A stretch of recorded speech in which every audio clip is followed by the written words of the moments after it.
What's up, guys? Welcome back to Newswave. So an hour from when this video goes up, we'll have that Animal Crossing Direct. I'm sure some of you are here early just trying to kill time, waiting for that Direct to take place. Hopefully there's some good stuff there for all of the Animal Crossing fans to see. We had like a little bit of a trailer kind of leak out a little early, and it looks like they're gonna have quite a bit of stuff to go over in that 25-ish minute Direct, so it should be pretty good.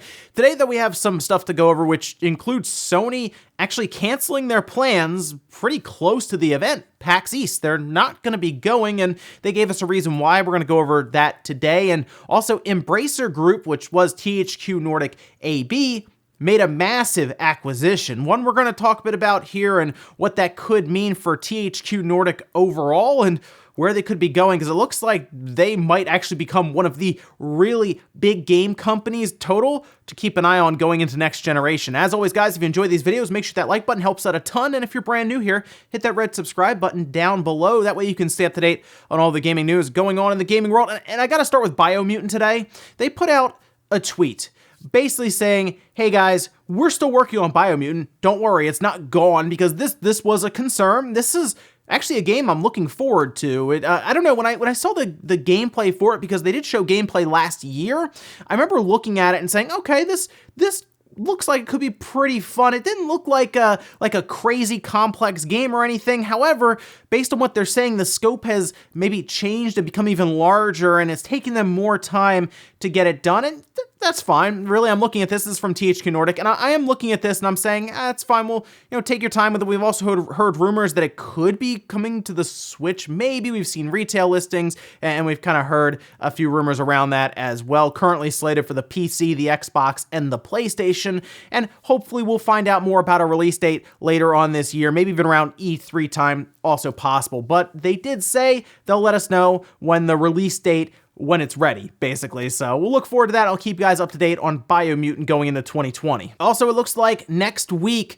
PlatinumGames is gearing up for a pretty big announcement, one that's already, I guess, been pretty much put together and ready to go with Famitsu, as on the 27th, the issue of Famitsu will reveal a large game announcement of some kind. This probably goes along with that Platinum 4, the website that went up, one of those, of course, being the Wonderful 101 remaster that ended up being the Kickstarter, but there were still 3 other slots, and we had all kinds of fun ideas as to what it could be. Some were believing, oh, maybe there's some sort of new Nier title. Sure, that would make sense. That's like their best-selling game, so of course they'd want to possibly push forward with that. Also the possibility of Okami 2, since that was teased by Kamiya himself, but he likes to play around on Twitter, so who knows if that's really a thing that's even in the works right now. I guess you never know. But next week, on the 27th, something will be revealed in Famitsu, and we're looking towards a pretty big announcement, so I'm excited to see what the next game is from Platinum, especially after that investment for self-publishing.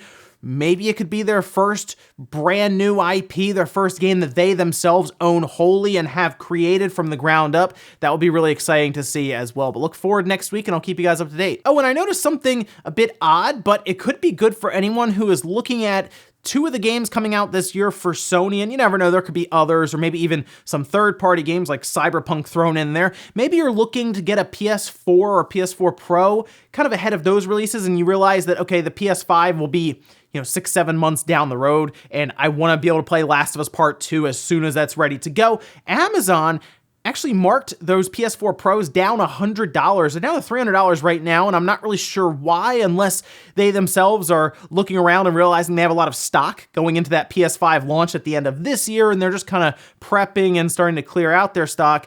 Good thing to take advantage of there to see that sale at $300 for a PS4 Pro. If you've never had one in that library that's currently available now with things like Spider-Man and God of War and then several others, that's a pretty good pickup. So even though the PS5 is coming at the end of this year, if there are games that you want to pick up and look forward to in like Last of Us Part 2, not a bad price at $300 brand new to check that out on Amazon. And guys, with some of the quick news out of the way, let's get into the bigger stuff. Let's start with a massive acquisition for THQ Nordic AB, who is now known as Embracer Group. They changed their name so that it wasn't to be confused with just THQ Nordic, GHB.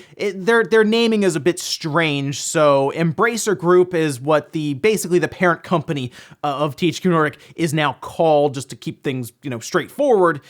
But they actually went out and they picked up Saber Interactive, and Saber Interactive cost them quite a bit of money $525 million as reported. GameIndustry.biz actually had the story here. And $525 million to me seems like a lot for Saber Interactive. However, they have done some pretty good stuff. They, of course, did World War Z, and that actually did pretty well. Over 3 million copies sold, and Saber Interactive has a pretty good history so far and have been gaining a lot of experience with porting stuff to even the Switch. They did the Witcher 3 port, and a recent update came out that made the game even better and even has cross-save with Steam. They also did Call of Cthulhu. They did the Ghostbusters game that got also put on the Switch. They made sure that was ported correctly, and they did Vampire. 3 of those games were done just last year. Pretty straightforward. That's good, I think, for THQ Nordic to grab something like that, a company that is able to do those ports, because THQ Nordic has been looking at the Switch quite a bit and even moving their games over pretty frequently. But a lot of times when you do that, you have to find a company that can help you port the game, like a Panic Button or an Iron Galaxy, or maybe you just buy a company and bring them in. Now, it doesn't necessarily mean that that's all Saber Interactive is going to do, because according to Embracer Group, the Saber Interactive will have full autonomy, which means they can just basically do what they've been doing just underneath the Embracer Group's umbrella. But I said before, you want to keep an eye on THQ Nordic or Embracer Group because they have been growing at a rapid pace. They've been collecting IPs all over the place. Remember, they're the ones who have even Time Splitters right now. It's pretty big, and Darksiders and several others that they have kind of just gone out and just started buying up and picking up, and even created some like Biomutant we just talked about. And now they go out and pick up Saber Interactive. But even over the last 4 years, just the last 4 years, Daniel Ahmed even pointed this out, they've picked up 18 different game companies. They are building all of the different IPs that they have, and I have a feeling they're not quite done yet. This was the largest acquisition that they have pulled off so far. So much so they had to put some money up front and then actually pay the rest over time. As part of that $525 million deal, $150 million was up front, and then the other $375 million is going to be paid over 3 years based on performance from Saber Interactive, based on what they're able to put out and what they actually get back as returns based on those games. So even ports for things like the Switch, like they've done The Witcher 3 and others, would count towards that as well. Good pickup, I think, overall for Embracer Group. And again, we'll see what else they're going to be doing here, because they keep reporting steadily growing revenues over time. I mean, they had exponential growth over the last few years. And again, in a few years, going next generation, this could be one of the massive game companies to look at. Embracer Group, alongside of even possibly EA and Ubisoft. They have the studios put together here now to have consistent output for all of the systems. So interesting. We'll see what else they have coming up, but interesting to keep an eye on them, definitely. Next up, let's talk about PAX East. That is at the end of this month, February 27th to March 1st, that weekend. And it looks like all of a sudden, Sony is not going to be attending. Remember, before they were going to be showing up there with their big booth on the floor. You can check out the floor space. They had a pretty good space there available for Sony. They're not going to be going. They were going to show off Last of Us Part 2, which Naughty Dog put out a tweet kind of talking about how it was unfortunate that they weren't going to be able to be there to show the game off to attendees. And then Final Fantasy VII Remake was also going to be a game playable at their booth with the demo. I assume Square can still show it off in their space. I believe they're also going to have a presence at PAX East, and it might be up to them now to show that off themselves.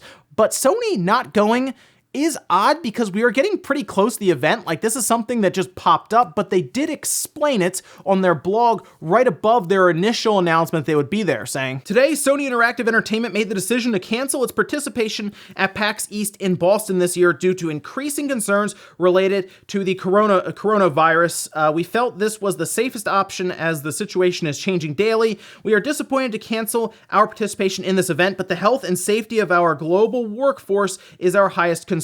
Now, PAX East takes place in Boston, and there are going to be a lot of people attending. Last year, there were over 52,000, almost 53,000 people that did attend PAX East from all over the world, and maybe that's what Sony's looking at. They're saying, well, a lot of people are going to be showing up, and there could be people from all different types of countries there, and there's a chance that maybe the coronavirus is passed around there, it seems. It's hard to fault a company for saying, we don't want our employees to be put in harm's way with a virus, but then you also kind of look around at the companies that are sending all of their employees there, and you wonder what that kind of paints a picture as for them.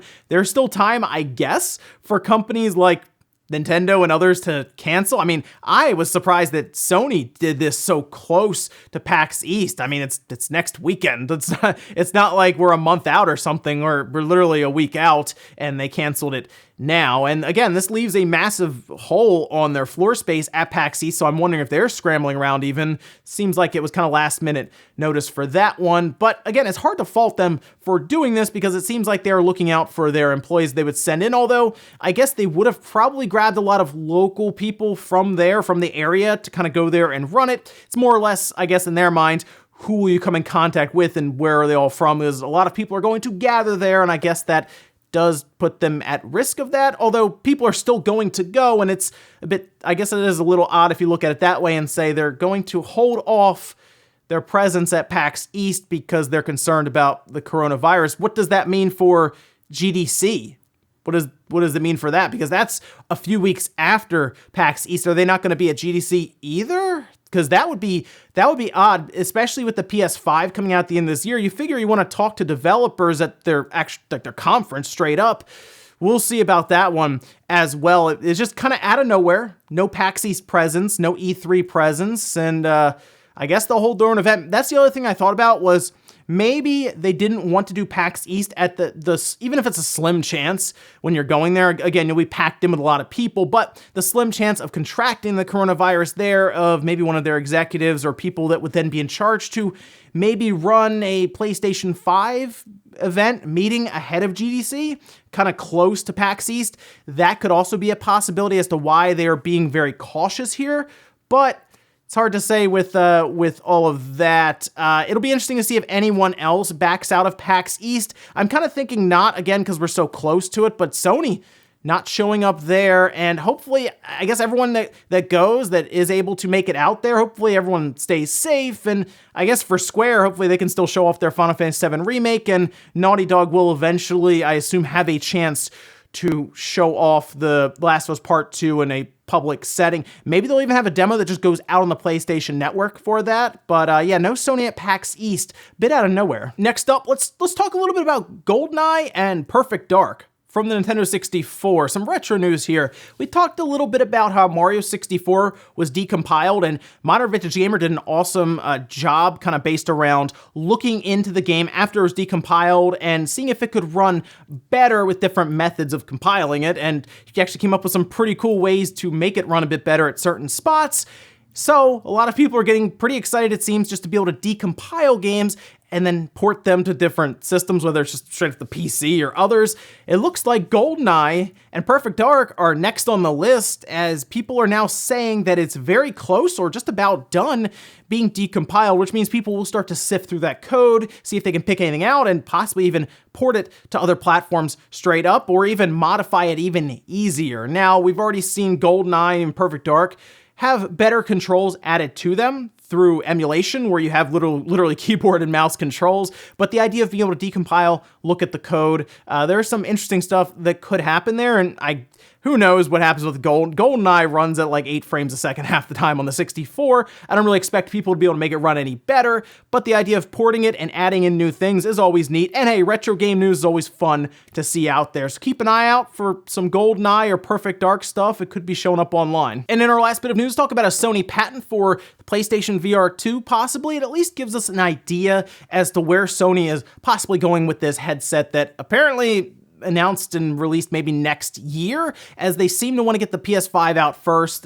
Apparently they're already having issues, as we've heard from reports, just getting the price down for the PS5, and then they also have to worry about the PlayStation VR 2 on top of that. So to me, it makes sense. You get the PS5 out, and then the following year, we'll talk more about the PlayStation VR 2, but patents like this one, for example, are starting to pop up. This is an interesting one because it does remind me a bit of what things like the Valve Index is doing currently, and Oculus and others, where it will actually track your fingers. So if you're holding on to to this grip. If your finger is actually touching a sensor on the other side, it will make like it'll actually mimic that in the game. So if you hold all 4 sensors with your fingers, then you have your thumb wrapped around it, it'll make a fist in the game. It'll basically be able to track all of your different hand or your fingers on your hand much easier, just better. Because remember, if you look at something like the PlayStation VR now, you're basically using either the controller or using those wands, the move wands that we had from like the PS3 basically. This would be a pretty big step up just for immersion in PlayStation VR, and it's something that I would expect going from the old PlayStation VR, which has definitely aged, we'll say. Based on what VR is doing now all around it, even though that's the market leader, it is pretty far behind everything. So now I'm looking at this and I'm expecting a pretty big jump for the PlayStation VR 2 in terms of gameplay and everything else visually, of course, and take advantage of stuff like this. Pretty neat to see. Hopefully this is a patent that actually is used specifically for the finger tracking. It could just make games a lot better. And we'll finish up with a comment of the day, as you're seeing here. This one is from Tunke saying, transparent Switch theme like the old transparent Game Boy. That would be actually neat. And I thought about that. I saw this a lot, right? Transparent Switch. Okay, so it seems like a cool idea, right? You can already get the cases transparent online and change them out, specifically the back plate. The only problem with that is there's an entire metal shield on the other side of that plastic, something they aren't really interested in removing because it helps with airflow and heating and other parts of the system that's all designed to work together that way. So if you had a transparent back, you would just see that. You just see a metal shield. It wouldn't be that interesting. The front could be a bit better, right? If you have like the Joy-Cons, although that might be a little distracting. I do like the concept and the idea, though, to think about like a transparent purple like we've had with the Game Boy, of course, but unfortunately there's just not a lot of interesting stuff underneath of that plastic. And ladies and gentlemen, that's gonna do it here for Newswave. Enjoyed this video, guys? Hit the like button, really helps out. If not, hit the dislike. Leave comments down below about everything we talked about today, whether it's Embracer Group, THQ Nordic, picking up more game studios, Saber Interactive this time. Do you think they have some plans for them already, or you think they're just gonna kind of let them do their thing over the next few years and then roll into next generation with a big time studio, ability to port as well, and maybe some other games and IPs that they pick up along the way? Also, what do you think about Sony not going to PAX East? Do you think they should still go because all the other companies are going as well, or do you think it's just a good idea for now as we're building up to the PS5 release to kind of play it with cautiously, right, going into things? Thanks guys for watching, and I'll see you next time.